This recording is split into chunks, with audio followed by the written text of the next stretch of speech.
Hey, third graders, Mrs. Clott here. Today we are talking about the ow sound and how it's spelled. So the ow sound is spelled with two different vowel diphthongs, OU and OW. Now it's important to know the spelling rule so you know when to spell ow with OU and when to spell it with OW. Okay, so here we go. Here's the spelling rule to spell the ow sound. Use OU at the beginning or in the middle of a word. Use OW at the end of words. Here's where it gets a little trickier. Use OW if a word ends with NL, ER, or EL. So for example, town. See, it ends with an N, so we put the OW before it. This is a case where you have to look at the neighbors and think about what's around the sound and where it occurs in the word. Here's the word owl. So there's an L at the end of the word, so spell it with OW. I hear owl. Tower. In tower, I have the ER after the ow sound, so spell it with OW. And the same thing with towel.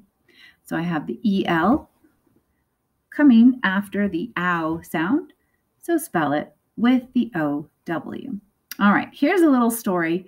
Hopefully, it will help you remember this rule. If it's 12 o'clock in my town, Lernell, that's for these letters right here, L, E, R, N, or EL, Lernell, is on the news. It seems that the weird howl coming from the town tower was nothing scary at all, but an owl stuck in a towel. There you go.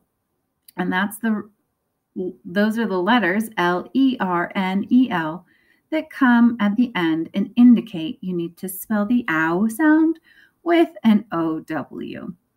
All right, let's try with some words. I'm going to open over here.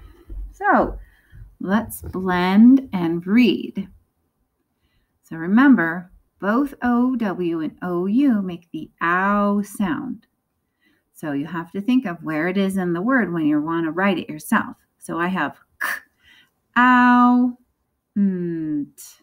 Let me get my pointer here. K, ow, nt. So when we're listening to those sounds, it's really important to try and hear all of the sounds and then blend them together. So I've got count. All right, let's try the next one. Oops, I don't want that. Trying to find the right pointer. It's not what I want. All right.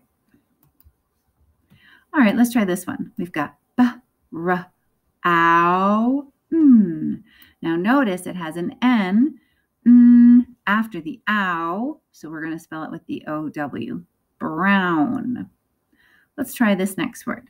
K, ow, sh.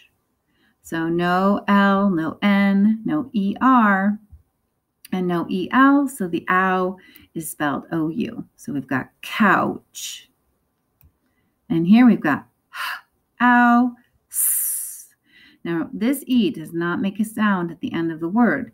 It is there because without it, it would look like maybe there's more than one ouse, which we don't know, not sure what an ouse is, but the E is there so that you know it's not a plural word without it. So it's house. And the E doesn't make a sound. All right, here we have ow, s. Again, here the E is telling the C to say its soft sound, the s. So I've got ow, s, ounce. Okay, and coming down here, these two words are homophones. They have the same sound, but they have different spelling. So I've got ow, Here again, I have the ER coming after the ow sound, so it's spelled OW. Flower. And that's the kind that you would plant seeds and they would grow in your yard, like a sunflower. Now this is a little different. This is ow, Flour, it's spelled differently, has the same sounds. Flour, this is what we use to bake. So that's the difference. We've got sk, out here, sk, out, scout. And I notice I see this EL at the end. That's my indicator that I'm going to spell this word with the OW. So I've got v, ow, o, vowel. And here we have the next word, s, o, ow, ch, ing, slouching. Let me scroll down here. Row 3 here, we've got ow, s. Kind of like with house. Without the E, the MOU would appear to be more than one with the S on the end. And we know we want a mouse with little ears, tail, and whiskers. So ow, s. The E is silent. And the ow is spelled OU. Here we have a digraph, ow, and I have s, and I know you recognize this word at the end, A-N-D, right? Thousand. So this is the word thousand. I have g, ow, Here we have another example. N coming after the ow sound, so it's spelled O-W. Ch, ow, chow, like it's time to eat. And again, here's another example of the OW coming at the end of a word. And it is spelled with the OW. All right, and we have out, sprout. Next line, ow, mound. And here I have ow. Just two sounds there. Kind of like chow. We had ch, ow. Now we have ow. Two sounds. And because the OW, the ow sound is at the end, nothing after it, it's spelled with the OW. St, out, stout. That could mean someone that's maybe short. Stout. And here we have k, o, ow, Okay, so when that N comes after the ow sound, no, it's spelled O-W. Remember the town, the little city called Lurnell? We'll look at it one time before we're done. Out. Now remember the ED makes 3 different sounds at the end. It can say ed. It can say id, more likely. Pouted. I can also make a t sound or a d sound. So pouted. So we hear the id sound. And I have out, snout. Ow, just like now, and chow. OW at the end. Ouch.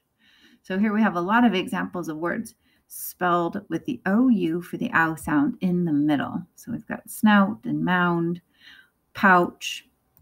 Here we have sh, ow, Interesting enough, it's just 3 sounds there. Sh, digraph, ow, the diphthong, shower. Here we have thousand. Oh, why is thousand again? I guess we're practicing more than once. Keep practicing. That's what I always say. All right, a sentence for you to practice reading. The boy frowned when he found out how many he had to do. Sounds like he might have had to do a lot. So here we have the boy frowned, and here I have the N that comes after the ow sound. So I know it's spelled O-W. Frowned when he found out how many he had to do. All right, next sentence. The visitors were bound for a town in the south of the country. Now, I know this has the OU here. It's not the ow sound, is it? Country. That is not a really good example of HMH to use with this because it's confusing. But just remember this is country. I know, tricky. Most of the time, English follows the rules. In fact, 80% of the time, it follows the rules. So if you remember, here we go. Let's go back to the rule. The ow sound is spelled with the diphthong O, U, or OW, depending on where it is in the word and what its neighbors are. So if you have an ow sound at the beginning of a word or in the middle, it's going to be spelled with the OU. If you have the ow sound at the end of a word by itself, nothing after it, it's going to be spelled with OW. If, however, you have the ow sound and it's followed by any of these letters, L, ER, N, or EL, then Lernell means you're going to spell the ow sound with the OW, like in howl, owl, towel, town, tower. All right. Well, keep practicing. I know we'll always get better. Thanks for watching. Bye.